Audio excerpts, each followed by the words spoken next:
తెలంగాణలో కాంగ్రెస్ పార్టీ అధికారంలోకి వచ్చి సంవత్సరం కావస్తుంది. అయితే ముఖ్యంగా ఎలక్షన్ టైంలో ఇచ్చిన హామీలలో మహిళల కోసం ఉచిత బస్సు వెంటనే అమలు చేసినా కూడా ఇప్పుడు కళ్యాణ్ లక్ష్మి కింద తులం బంగారం, కళ్యాణ్ లక్ష్మి డబ్బులు ₹1,00,000 ఇంతవరకు అమలు కాలేదు. అలాగే మహిళలకి మంత్లీ నెలకి ₹2,500 ఇస్తానని అనౌన్స్ చేసిన గవర్నమెంట్ ఎంతవరకు కూడా దాని గురించి ప్రతిసారి కూడా త్వరలో అమలు చేయబోతున్నాం అని చెప్తోంది. కానీ ఇంతవరకు అమలుకి అది నోచుకోవట్లేదు.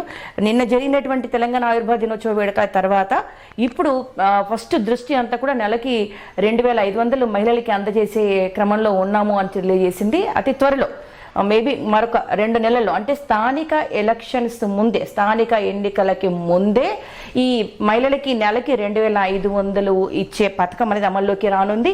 20 లక్షల నుండి 30 లక్షల మంది లబ్ధిదారులకి అందించాలని యత్నం చేస్తుంది. మరి ఈ 20 లక్షల మందిని ఎలా సెలెక్ట్ చేస్తారు, ఏ కేటగిరీలో సెలెక్ట్ చేస్తారు, దానికి కండిషన్స్ ఏంటి అనేది ఇంకా తెలియాల్సి ఉంది.